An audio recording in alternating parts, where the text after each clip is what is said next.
Okay, so I think it's recording now, and I'm going to try to check the chat as often as I can, but if you have a question, just interrupt me. That's completely fine. And yeah, so I will try to check the chat regularly, though, if you want to post any questions there. If not, you could just interrupt me, and it's completely good. Okay, so when you open KiCAD up, it looks kind of like this. And I was looking at the contactor board the other day, so that's why it's here. So the first thing you want to do is you want to go to File, and then you want to go to New, and then Project. And I'm going to just go here, and then I'll call it Workshop, and then save it. So now whenever you make a project, you automatically it automatically makes a PCB file for it and also a workshop file for it. And the general process for all of this is the first thing you want to do is you want to kind of have an idea of what the circuit looks like. So at the beginning, you might be given a circuit, and then eventually you might be given, like, you want to implement this, and then you have to think about what circuit components you actually need in order to implement what you're trying to get. So that's what they're going to first start off with working on the schematic. And then you're going to transition to working on the PCB, which is actually laying out where all the components go and then routing them or like tracing them. So connecting all the connections that need to be made. So the first thing you want to do is you want to go to here and double click on schematic. So this opens this window here. It's completely blank, and so this is what a new file will look like. And if you guys are working on it simultaneously as me and I'm going too fast, please let me know. And then if I need to repeat something also, that's not a problem, just let me know. And I will like slow down or help out, and just basically anything you guys need, just let me know. So the first thing you want to do is you want to click on this symbol here. For those of you who have no idea what the symbol is, it's an op amp. You learn about that in 302 later on, and you get tested on it quite a bit. So that's what this is here. You have place symbol, and so that's usually a good thing to start with, is start by placing the symbols that you need. And if you click anywhere on this canvas, it's going to load the symbol libraries. And then you have a bunch of KiCAD libraries that you can, or KiCAD has already a lot of built-in symbols that you could use. And then you can also, there's also some ones for the, that the solar team has made in the past. So I'll cover this later, but you're able to make your own symbol if it doesn't already have it in the system. The only thing is, so how you get access to the solar ones is why we use submodules in the repos for Git, is because the submodules give you access to these footprints and symbols, so that way it's kind of pointing to it and includes it in this repo. This one's because I added it to my symbol path, which I could show later on, but you shouldn't have to worry about that too much unless you don't actually have the submodule or like the common folder in your repo. And so this window pops up. So let's say we want to add a resistor, because resistors go in a lot of things. So we want to do a resistor. And so there's a bunch of different resistors. You can choose, there's potentiometers, which is a variable to vary the resistance. For now, we could just stick with this one, but there are other options if you don't like this. I think there's this one. Okay, so there's this one where you actually have like the squiggly lines, or the zigzag lines. And so if you prefer the way that looks, you can use that. I just stick with this one though, because I think that's kind of the default resistor. And so then you could place it anywhere you want by clicking, and then now you have your first component laid down. You can zoom in so that way it's easier to look at and smaller. And then, okay, let's say we want to add a capacitor. So let's go here. You can look up capacitor. And then I usually just use the one with C. That's an unpolarized capacitor where it doesn't matter. You could put the capacitor either way where the direction doesn't matter. Polarized is whenever the direction does matter. So the capacitor, and I'm just going to lay it out right here. And so now you have two components, a resistor and a capacitor. And then how did you open the tools thing? I was like, missed it. It's okay. It's okay. What do you mean by tools? Like, how did you open the thing where you got the capacitor? Oh, okay. So click on this little.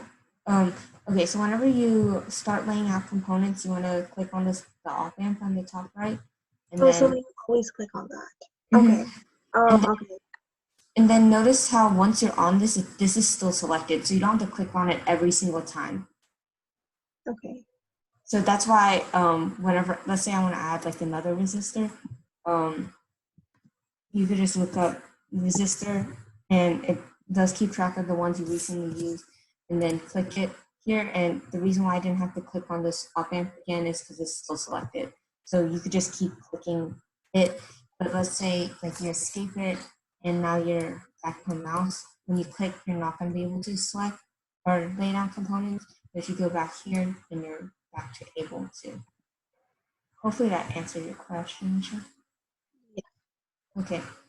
And then this one is something you're gonna have to remember in the future because we do use connectors quite a bit. So let's say we want to have a connector that has two connections. So the way you look it up is you're gonna do con and underscore and then 0, 1 and then times 0, 2. And we tend to use the generic connectors because the footprints, which I will get into what that means, is going to be the same for female and male. Female is the connectors that, I guess, accept the other connectors, and then the male is the one that you put into the female connectors. And so we just stick with the generic connectors, and then you could place it here. And so now you have some components here. And then you can start, okay. And then once you have all of that, so you also a lot of times need to add power ports here. So you click on the ground symbol here because you want to say that something is ground and then something is a certain power or certain voltage. You go here, you could click on ground, and then here, and then you could just place it anywhere you would like. Just give it this ensures that all of these three parts are connected to a reference point, and that's going to be ground. And then let's say we want it to be plus 3.3 volts. So the way to do that is 3V3. So the first part is the integer part, the last part after V is going to be the decimal part. And so this one's going to be 3.3 volts. And let's say we just add this here. Now you have some power ports and then some symbols and components. Okay, so then now you want to connect everything because now you have all the components, but now you want to be able to say that, let's say this part of the resistor needs to be connected to the capacitor.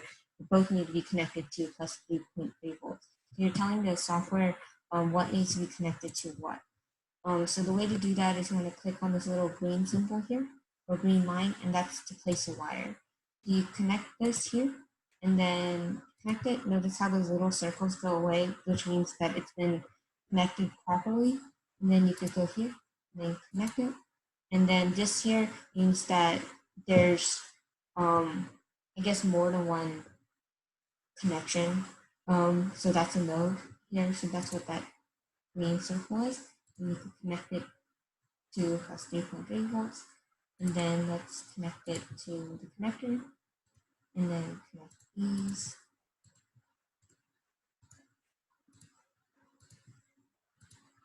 Okay, so now these are all connected, and that's good. Okay, so let's say, oh, and the cool thing is that it does default. So I'm gonna, or whenever you're pressing a wire and then you realize that you don't want what it's actually doing, just press escape, and then it leaves. So it does auto do it. So but let's say sometimes you don't like the way this looks. So you could press delete over it, and then that deletes the wire. Let's say you would rather it look something different, then you can actually click on the, so I just clicked it here, then you could click it here, so that lays down the trace at that point, and then you can connect it here. So you don't always have to listen or do whatever it autofills to, because sometimes that really isn't the best way of laying it out, and it's just kind of, it gets cluttered and you want to make it look neater. And then, okay, so once you do that, there's also another way of connecting things. So let's say, oh, and if you hover over a component and press M, that means you can move it. So there's a lot of keyboard shortcuts. You could, oh, yes?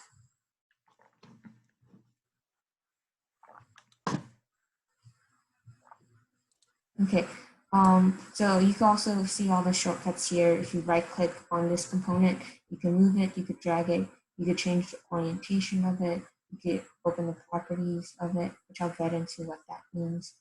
You could duplicate it, and there's a bunch of different things. So let's say a lot of times when the PCB gets super complicated, there's a lot of components, and let's say something you want to connect to here is actually on this side. And yes, you can lay out a giant wire, but that kind of looks messy, and it's not ideal to do that. So what you can do is you can use something called labels.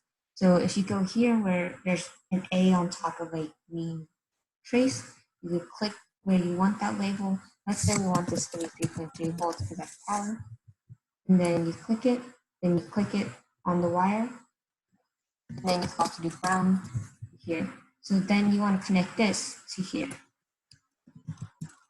So you want to make sure you use the same exact label name, so that way the system knows that you want this point to be connected to this point.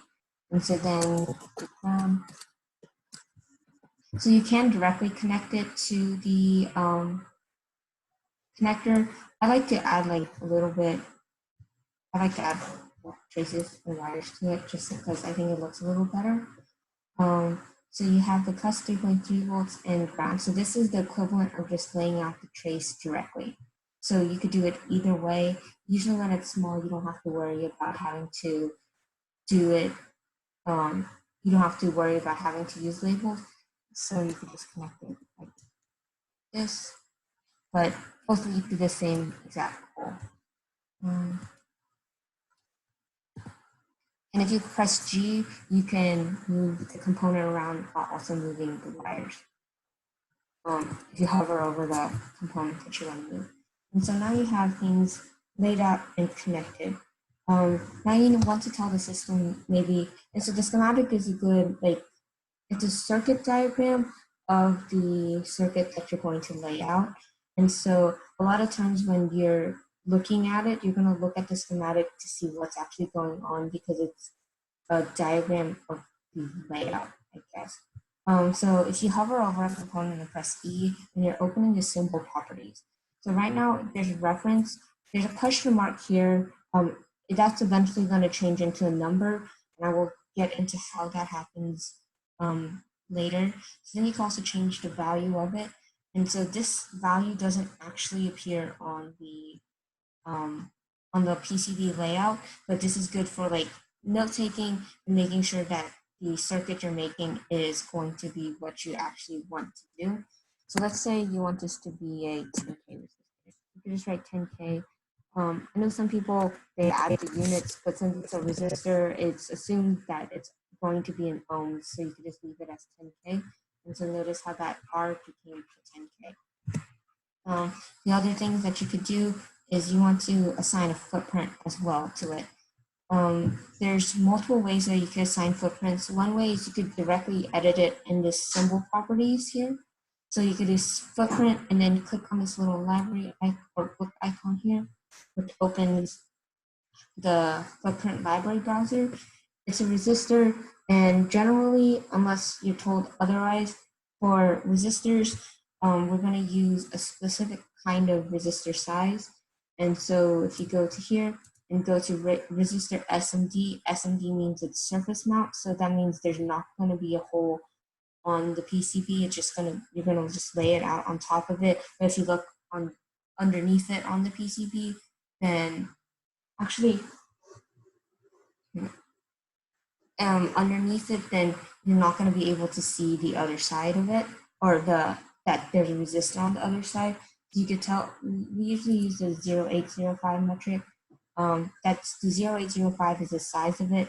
0603 is going to be a little smaller, but we use 0805 because it's just easier to solder, and we don't need the components to be super small.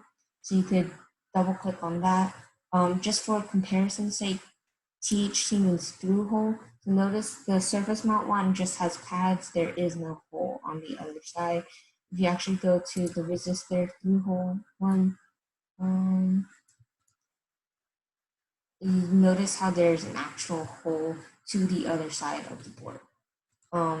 So the 0805, I'm going to double click this one. Generally, we will use this one for resistors, and unless it's a specific kind of resistor, you can double click on it, and you can notice that a footprint has been assigned to it. The other way of doing it is, I will get into that in a second. So I'm going to finish adding the values to this. Let's just make the capacitor 1 microfarad, and then this one 20K.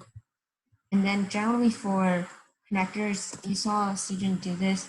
We want to change the value of it to be actually meaningful, because right now all we know is that it's a connector. It's a 0102 connector, and we don't know what it's actually connected to. So here, you could just call it a power connector, and so you have that here. So I'm going to get into assigning footprints, or the other way of assigning footprints, in a second. But before I do that, I'm going to show you guys how to get rid of these question marks here. These question marks mean that it doesn't actually know its, I guess, label or name yet. But if you click here, right next to ladybug, so this little one with a pencil writing on something, you can annotate the schematic. Generally, you could just leave the default values. You can choose to reset the existing ones. Let's say if you completely, like you added more parts to an already made schematic that has been annotated already. But generally, I just kind of leave it as its default. You have to press annotate, and then you get these annotation messages saying that things have been labeled, and then you can close it. So now notice how the question mark has become 1 here. The password has become 1, and then 2 here. So by annotating this, you're kind of giving each one its name. So a lot of times you're going to have like a lot of the same components. So here we have 2 resistors, but we're not going to be, when we lay it out on the board, we might not know which resistor is supposed to be which resistor unless we name it.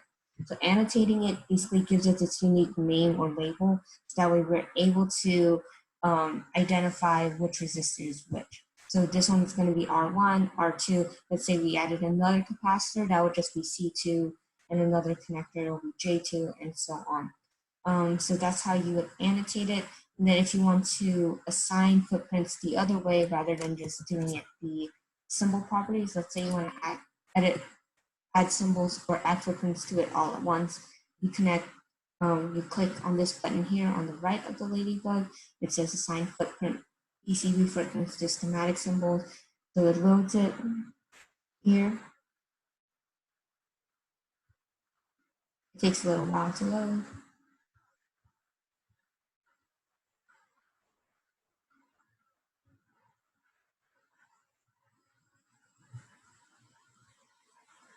Okay, so it brings up all the different it brings up all the different components that you have and whether or not they've been assigned a footprint. Notice how R1, which we have assigned already, has that footprint, but the rest of them don't.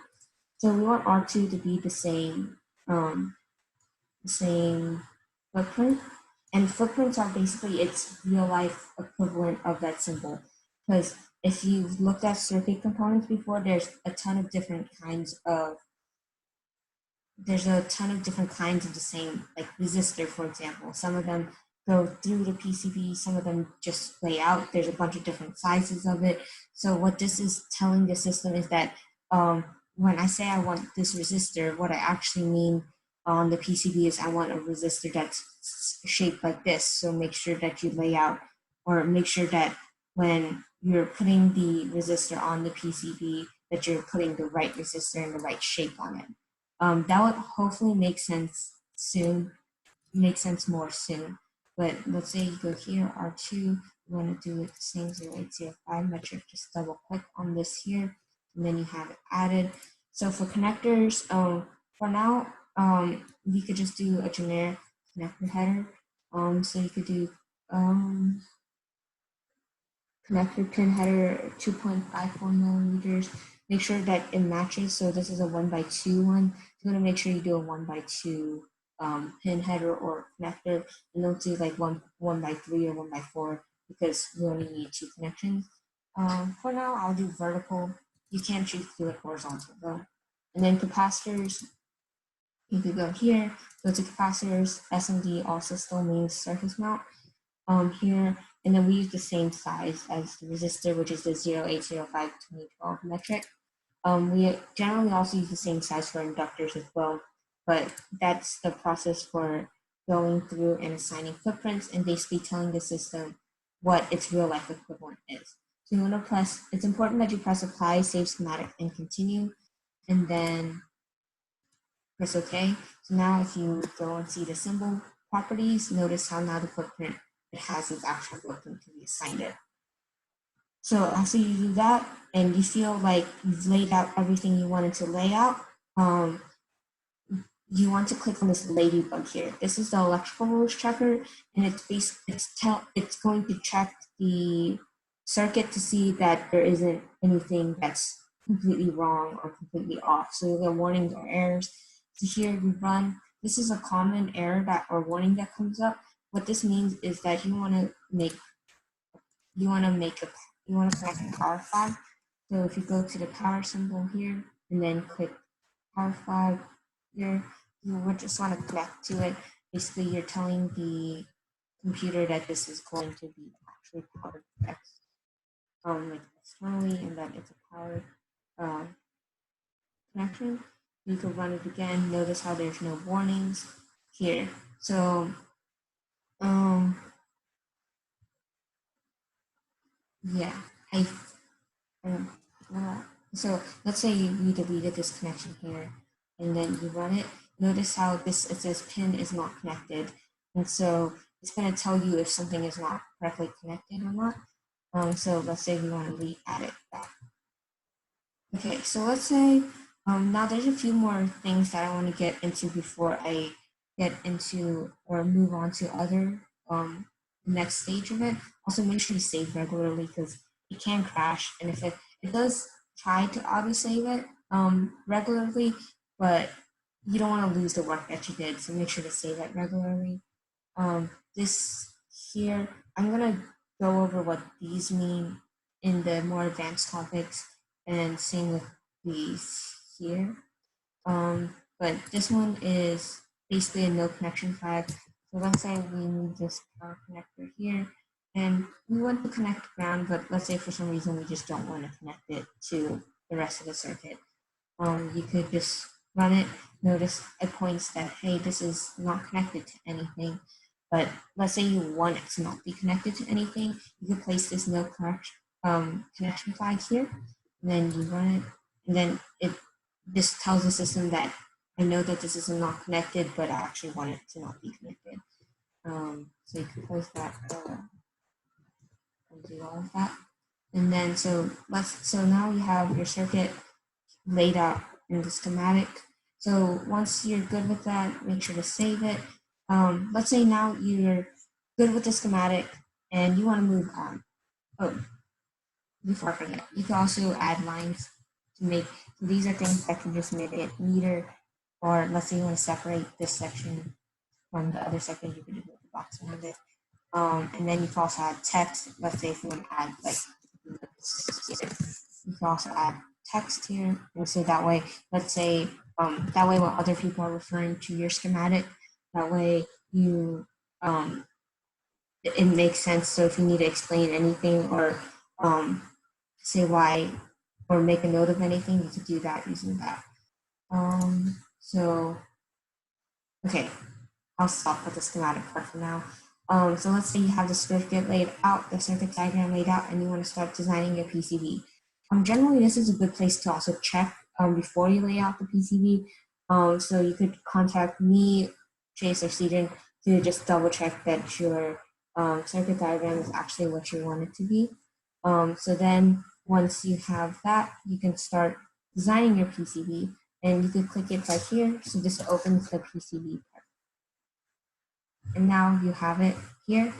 So this is also a good time to stop. So I can see this is completely up to you guys. Do you guys want me to finish this tutorial and then take a break for lunch, or do you want to take a break for lunch first?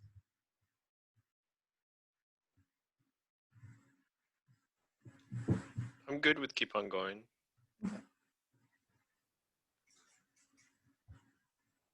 Okay, I will continue to go if no one else says anything. Okay, so now now it opens the PCB part here. So it's the same thing as this file here, the KiCAD PCB file.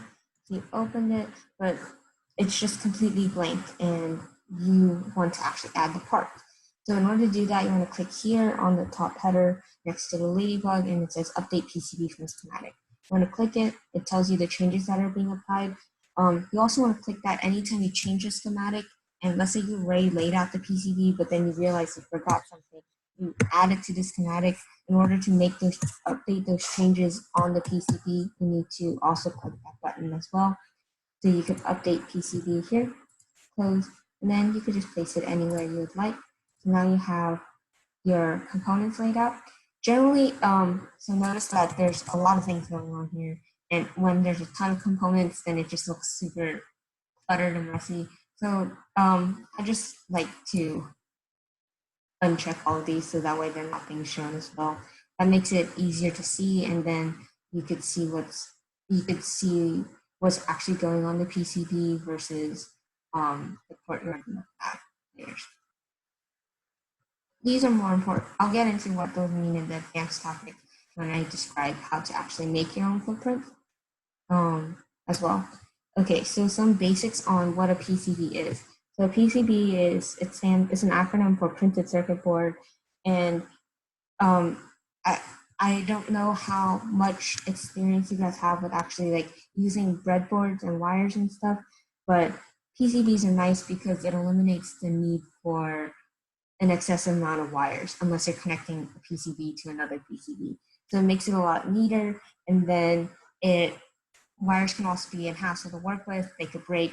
PCBs, you lay out traces instead, and when you lay out traces, that's the equivalent of laying out a wire.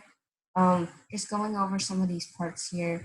What layers of a PCB? You have the substrate layer, which is like the middle part. Then you have the copper layer, which is where you're going to lay out all the traces and where all these pads are located. Then the solder mask, and then the silk screen, which is where all the test is here, and also the other parts. So you can see like all the colors and how they've been or labeled. I could get into more of those later.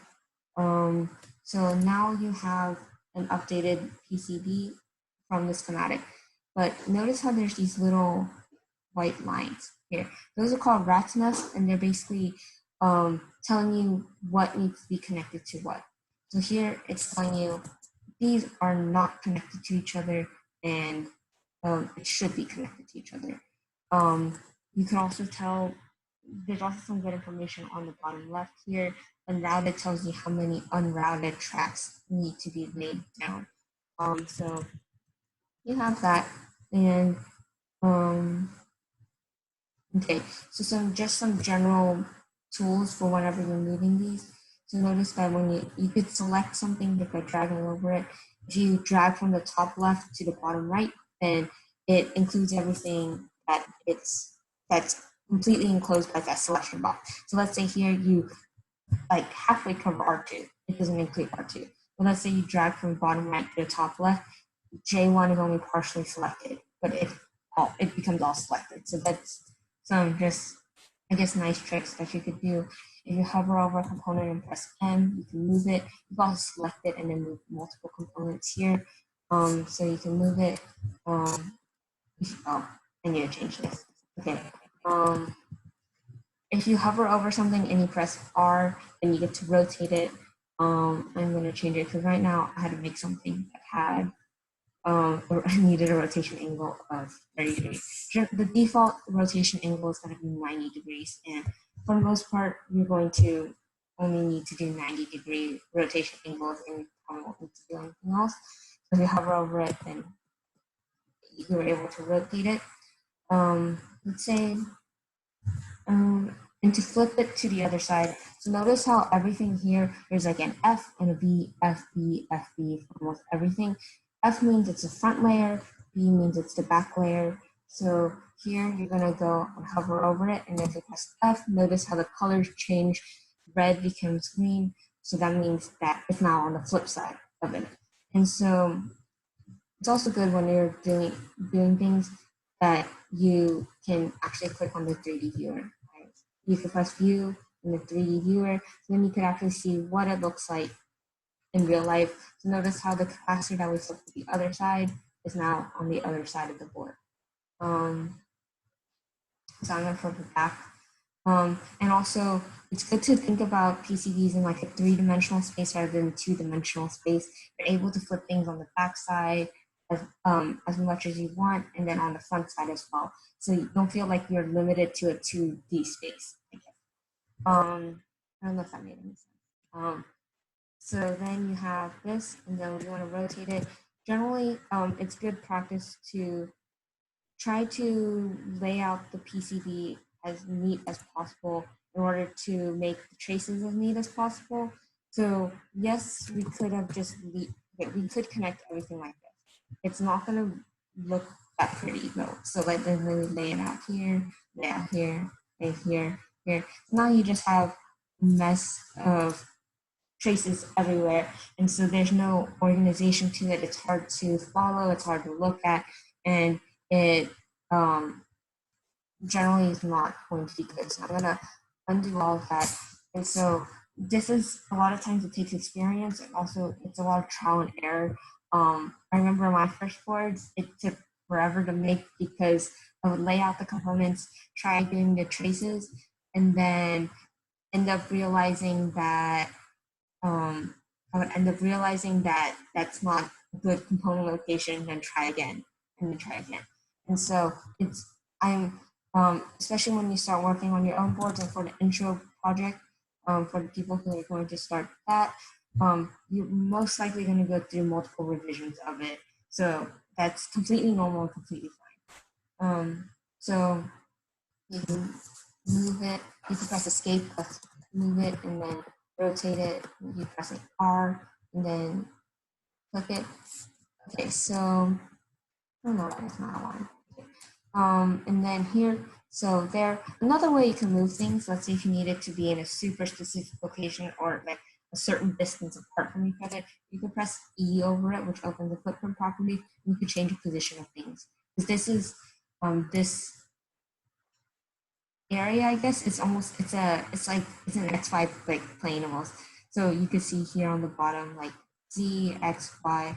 So notice how whenever I move my cursor, those change. It's telling you the location on this page, I guess. And so then you could do that. Another neat trick is, let's say you want to do this and you don't feel like doing the math and calculating exactly where everything needs to be. you can do align and distribute. And so you can say distribute horizontally. So now it's perfectly horizontal. And so, yes, that's not completely necessary per se, but it's nice to have the components kind of look neat and nice and laid out because it is something that you would want to show. Like once you're able to make a PCB and you order it, you can keep a copy of it and you can show to recruiters and job applications. So you do want to make sure that it's something that you want to be showing to other people as well, and it's really cool. So you could do that and lay it out. So notice that the rat's nests are a lot neater now. There's less overlap. And when you lay the traces, you connect. And when you look at that, you can notice that it's a lot neater than it was before whenever you just laid out the traces. So laying out the components something is something that you want to do, laying out the traces or laying out the components in a way where you can make everything neat is pretty important, and it does take experience and time and just a lot of trial and error. Um,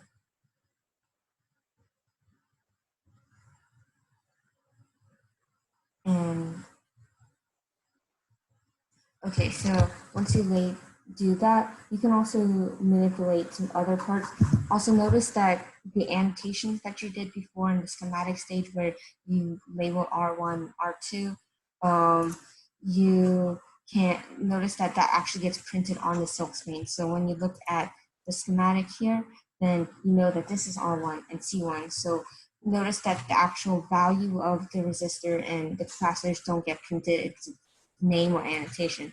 So whenever you're eventually going to solder it, and soldering is assembling the PCB using like a certain process or skill. I don't know how to explain it without showing it, and I can't show it right now. But you basically use solder to connect it to the board. Um, that will make more sense whenever we start to be doing things in person, though. And so then you know that R1 here is actually supposed to be where the 10K resistor here. That's why it's important to put the value of the resistor and capacitors and the components here. So that way, whenever we're actually soldering things, we can refer back to the schematic at any time so we know we're soldering something in the right place. Because desoldering is a pain and it's not fun, but it's definitely possible. So if you make a mistake, it's nothing to worry about. We could do that. So you can also move this. And an important thing to note, and one thing that I've noticed as I've taught this to other people, is that, okay, I'm going to undo these traces for a second. The blue layer or the silkscreen layer here actually does get printed on the board. So you don't want to overlap it like that.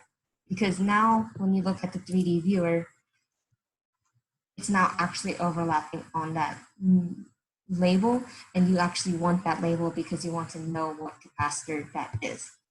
So that's important to not have any overlap with that. And you can also move the label. So let's say you want these to be all really close together. You can move the resistor here because you notice that this R1 label is getting in the way, and you want these to be a lot closer to each other. So you can move it here without moving the actual component. And also generally, it's good practice to, this makes it easier to solder and also makes it neater, is to try to keep these two components or two pads just 1 millimeter apart from each other. It's possible if you do it closer, but it just makes it easier to solder and to keep things compact without being overly compact by trying to keep all the components at least spaced apart by 1 millimeter. Oh, and the way you could do that is by going to the bottom here and clicking here, which is, it's kind of like a ruler, and you can measure distance from one point to another. You can also go to inspect and also measure here. You can also change your grid size. Sorry, I forgot to go over these. Change your grid size and grid. So right now I have it in millimeters, it's 0.1. Let's say you want it to be more fine or less fine. Let's say you want it to be less fine. You change it to 1 millimeter. Notice how when you move this, it moves by a lot bigger spaces, and then the grid size here is a lot bigger. If you change it to 0.1 again, notice how the grid size is not a lot smaller. When you move it, you can move with a lot more control. So you both have its perks, so you might be using, you could, and you can also manipulate it at any time as well and do it. So I'm going to relay the traces here.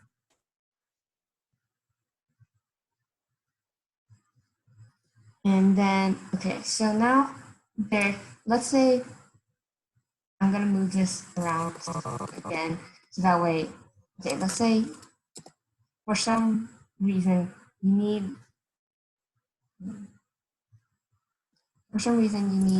the capacitor to be in the reverse orientation of the resistor. In this specific PCB, there's no need for that. But notice how whenever you lay out a trace here, and then you try to connect it, you can't go over that trace because that specific part of the copper is dedicated to that ground trace. You can't overlap it because it can't simultaneously be plus 3.3 volts and also ground at the same time. So you would have to go around. If you go around, notice how that doesn't look the best. It's kind of messy. It's neat. It would just be much easier if you just go underneath, and you actually can go underneath.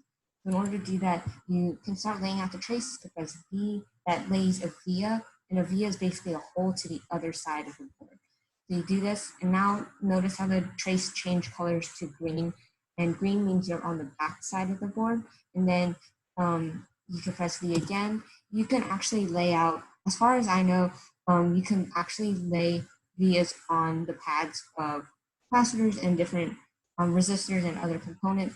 So you can connect it like this, and notice how it's not connected, and it looks a lot neater than having to go around and do a circling. Another thing I want to note is that you don't need to lay vias to,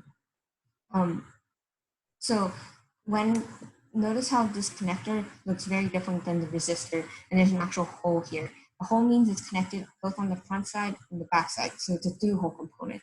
So that means that you could choose to lay out the trace from the back, or you actually choose to lay out or you could also change the layers by just clicking on the buttons on the side. You can actually choose to connect it from the front as well.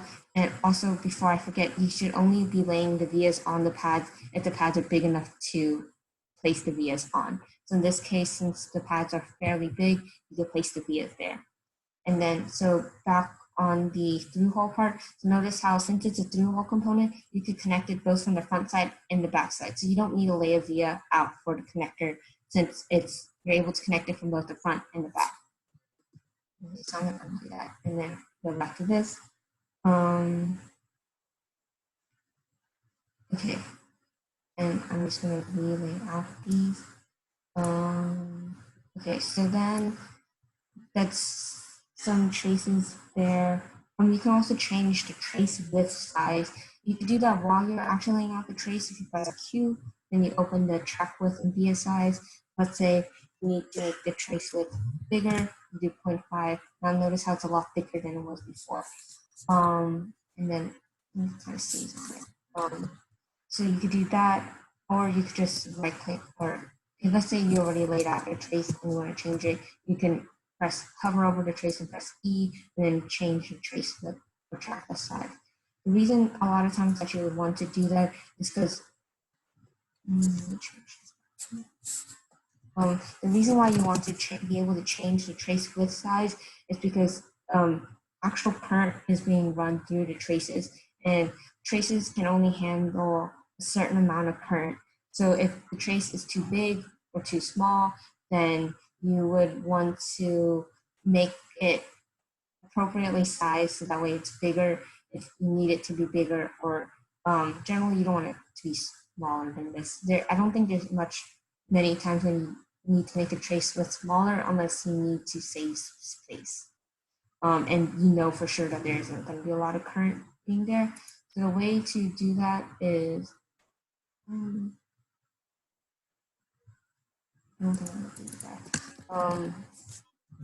okay, so, and I will send you guys the links here. You can also find it here on electrical team. I might make a tutorial like folder. So if you don't, if it in here, so there, and let's say you missed something or you want a little more a review over something, there's a basic KiCAD tutorial document on the Google Drive. And if you haven't been added to the Google Drive, please send me your email so that way I can add you to it. I'm going to find, actually, I think I might just do it here. Like, okay, um, so there's an actual tool on the internet that you can actually calculate the trace with. So let's say you know that it's going to be 5 amps are going to run through it. We might need to change that to 1 generally because most of the time we'll do 1 ounce boards. Sometimes we will do 2 ounce boards. And then if you go here for external layer, since it's not an internal layer, it's going to be on the front or back. I'm going to do the required trace width. Since I'm in millimeters, you could do 2.77. This is telling you that the trace width has to be 2.77 millimeters in order to handle the 5 amps of current that's running through it. The link is also on this document as well, and then or you could just look it up and you'll be able to find it as well. Some other notes when you're laying out the board as well is there's things called bypass capacitors, which if you're doing the intro project, you'll see, but a lot of times it's the capacitor that's connected both to the power and the ground. So that kind of filters the power and makes the signal cleaner. So you want to place that as close to the power connections on the microcontroller because the further away it is, the less effective it would be. And then generally when you're laying things out, symmetry is nice. So if you're able to make it symmetrical, try to make it symmetrical. This is all like personal preference, but I think it is nice to have boards that also look nice. And then a lot of times the first design isn't always the best one. Oh, and also it's also good to lay things out nicely because it makes it a lot easier to debug if there are problems in the board whenever we order them and solder them because it's a lot easier to follow. And then a lot of times the first design isn't the best design, so it's completely fine if you feel like you have to redo something or do it again because it takes time and practice to get used to doing it, I guess, in one try. And then generally you want to make the board to be compact, not overly compact. You want to still space the components out around 1 millimeter because unless you have the space, because if the boards are too big, then they start costing more and we don't want to waste money. And I guess not wasting money, but you don't want to spend money unnecessarily.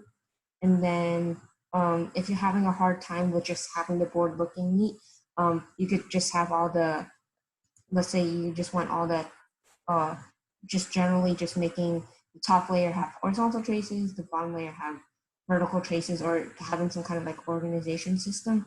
And one thing before I forget is you don't want to have right angles like that in your trace because that's not good for signal integrity generally. So it's okay if you add it, then I will point it out to you. So, but don't have right angles in your the PCB.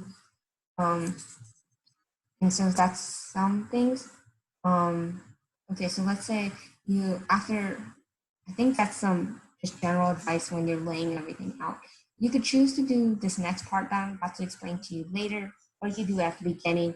If you do it at the beginning, or if you choose to move everything around, you will have to update it regularly.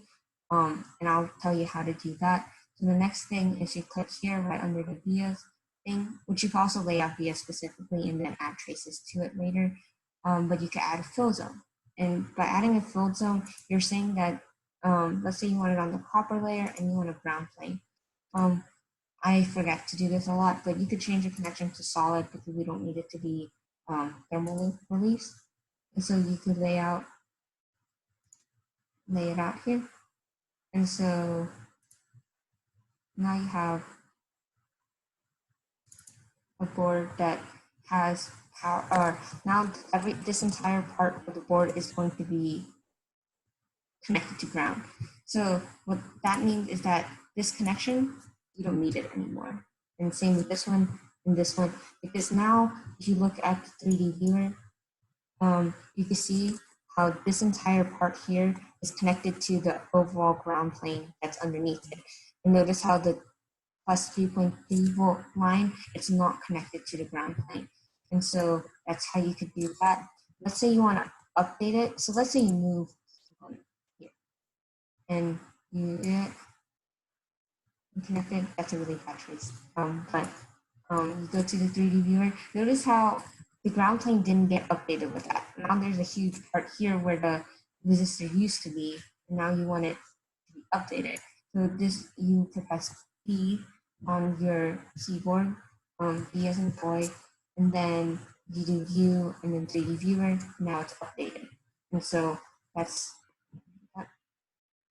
how you can add a plane. You can also choose to add power plane as well, and other planes for different connections. And let's say you have to have a trace that handles like a huge amount of current. Rather than using a trace, you can also choose to add a plane or a field zone as well.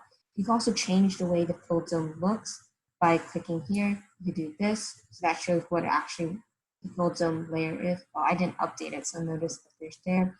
Now it's updated when I press B. This is how I usually keep it, because it's just easier to look at.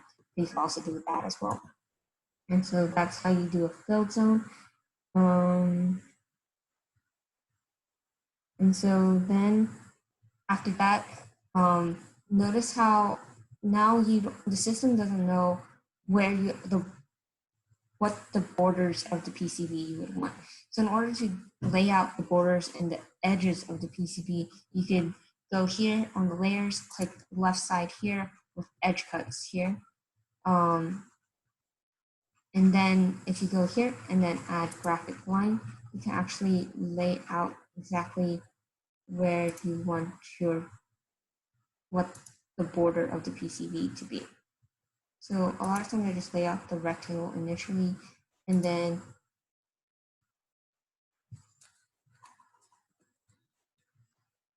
initially they try to keep everything, I guess, straight and parallel with each other, because we don't want a jagged edge. But another thing that is important to note is that this is not mandatory, but the PCBs are going to be sharp on the corner, and we don't want to accidentally have someone like stab themselves at the corner of the PCB. So in order to make it curved, you want to click on this add graphic arc symbol here. I always forget which way it goes, but I like to count it exactly so that way all four corners are even. So let's say we want 1, 2, 3, 4, 5, and 1, 2, 3, 4, 5 here. Okay, I did it the wrong way. It only goes in one direction, so you want to make sure that you're doing it in the right direction. So now you have this arc here. So I'm going to finish laying out all the curved PCBs corners here.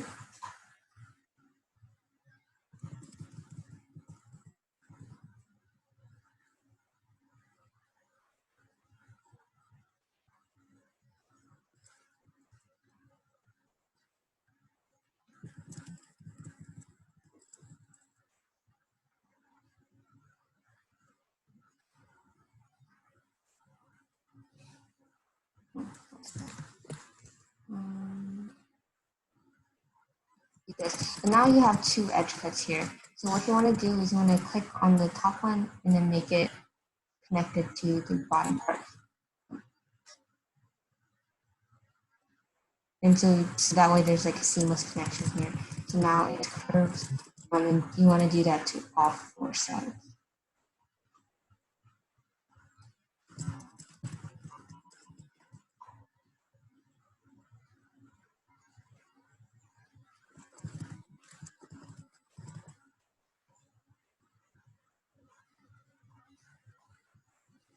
Okay, so now you have curved corners to the PCB here.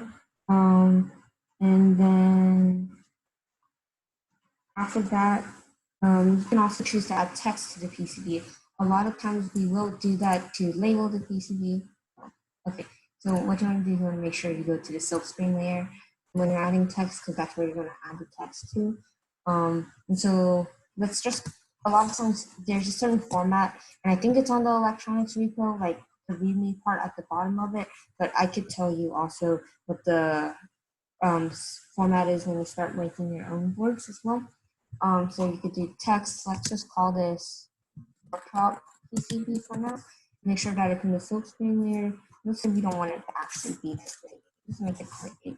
And so then you could change italics, whether it's center, mirror, and do that. And then we could just add the text and place it down here. So now when you go to the 3D viewer, you notice now the edge cuts are all curved. You have the ground plane on the back, and then you also have this text that says workshop PCB. And so now you have that. And so another, okay, so the thing that we like to do a lot, and this is for fun, is that all our PCBs, for the most part, I think all of them, they have a picture of Dr. Halleck's face on them, and as well as her logo. Dr. Halleck, if you haven't met him, is our faculty advisor. He's since retired, he's retired over the summer, but he's still helping out with solar a lot, and we're really thankful for him to do that. What you want to do when you, let's say we want to add the logo here. So we're going to go back to the schematic here and place symbol here, and then I don't remember. So you want to find a logo placeholder in the miscellaneous file and go here, logo placeholder, and then you want to assign a footprint. So in the UTSVT, if you go to special, then we have, there's Dr. Halleck. We're going to add the logo for now though. So there's the logo. We can add that there. And then you should edit also the value of it to say that this is going to be, so now we know on this symbol or on the schematic that there's going to be a logo and it's actually tied to it. So then when you go update, and then you make sure you annotate it as well, and you can update the PCB here, and now you have the symbol here, and then you can flip it on the other side by pressing F. So now you have the symbol on the back. Okay, as well. It will get cut off here, but on the 3D viewer, they didn't actually implement that. So you'll see it hanging out, but it'll actually get cut off if you have the edge cuts before it. So in order to get access to these symbols, either you should use a submodule. You will have a submodule. You have a submodule that has it in your thing. But for the intro board, there's not going to be an actual repo for your intro board. So the way you want to get access to it is you want to come here, and then using the Git skills that you guys learned at the beginning of the day, you want to clone this repo here and make sure you remember where you placed it. So then if you go to this part here, you go preferences and then manage symbol libraries, then you want to click this little folder button here and then go to where you clone that. I think it's here for me. And then anywhere that it says lib, you just want to open it all here and then open it. And so now you have access to it in your global libraries. So now you have access to the symbols that a lot of the members have made in the past. So that way you don't actually have to make that symbol yourself. And also if you want to do a footprint, it's the same thing. Press the folder here, go to where you put it, type it in and Git, UTSVT, and then KiCAD libraries, and then you want to select all the .pretty folders, and that's going to have where the footprint is. Okay, and so then you have that. And so that's how you'll get access to the footprint and the PCBs, or footprints and the symbols if you don't actually have a sub module in your repo and you just want to do it on your local computer. So that's how we do that. Okay, so now, like there's an electrical rules checker, there's also a design rules checker, and this is to make sure that the traces aren't like overlapping or like components are too close together. So right now when you run it, there's no errors and that's good. let's say you do this and then, okay, for some reason you accidentally did that. You go to the design rule checker, run DRC. It will tell you that the courtyard for this, which is, I guess it's real life border thing, it's overlapping. You're not actually able to have two components be placed like that. So you could undo that and then run DRC again. And that's all good. And for both of them, if you ever get an error that you don't know what it means, you can contact me or you can look it up on Google, and just and and then we'll find a way to fix it. Um, and so then it'll be good. And it's good to also check the 3D viewer regularly as well. I think the 3D viewer is the coolest part of it because you kind of get to see what it will look like in person. The when it gets ordered and printed, these components actually don't come with it. We have to buy those separately, and then we have to attach it by soldering it. And so then that's how you do that. Um, and then you could add dimensions of the boards by actually clicking on that. You could do it in the comment user section. Go here, here, and then you can make it like that. So that tells you it's that long. This is good for documentation sake to know the dimensions of it.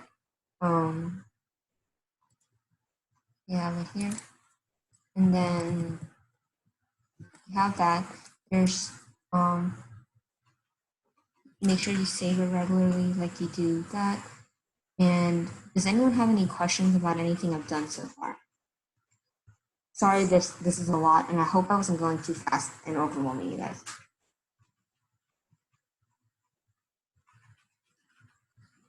Okay, if there's no questions, then the last step you do, and we're almost done here, is you want to go to file and then plot. And so now this is what we actually need for whenever we're actually going to order the boards, is we need the Gerber files of it, which tells the PCB manufacturer exactly what your board should look like. And so the way to do that is you want to go, it's good to have like an output directory. So you go to new in the folder, say you just want to say you do that, and that's the folder you want to put in, so that way you can do it. You do want to choose a path relative to it. Generally, you want to just leave it as the default stuff, and then you go plot it, and then you can generate draw files. Make sure this is selected. It is selected by default. And then generate draw files, close, close. And so now when you go to your file explorer, my thing is so messy. Sorry. You go to this in the workshop. Notice how in the workshop Gerbers, you have all your Gerber files, which is you're able to send to the PCB manufacturer how you want to do that. For PCB manufacturing, we tend to use JLC, and I could talk to you more about that later on. And then there's and so that's how you go about designing your PCB. And I think I've covered everything in order for everyone to get started on the intro project. Does anyone have any questions over anything?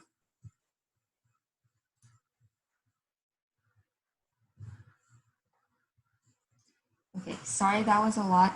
I can actually show you guys an example of a PCB that we have, or that I have with me. This is not for solar, but let me start video. And so if you look here, this is what a PCB ends up looking like. Notice how there's a bunch of pads. I don't know how well you're able to see it, where you actually could solder things onto it. And then I don't think there's any through hole components here, but through hole would actually have a hole in it. And then so then you're all capable of making like something like this, which I think is really cool. And yeah, so that's how you go about making a PCB. Does anyone have any questions about anything?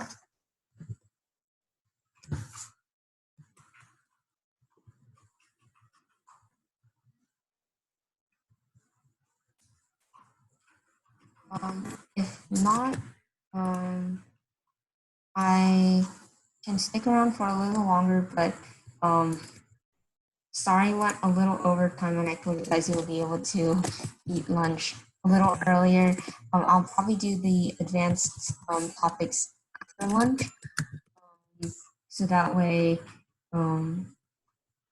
you guys would be able to go eat lunch as well, because I don't want to keep you guys too long, and I'm not exactly sure how long that's going to take.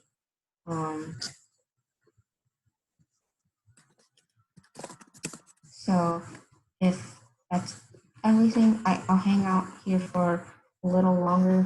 If anyone has any questions or anything they want to say, but you guys could take a lunch break now, and I will stop.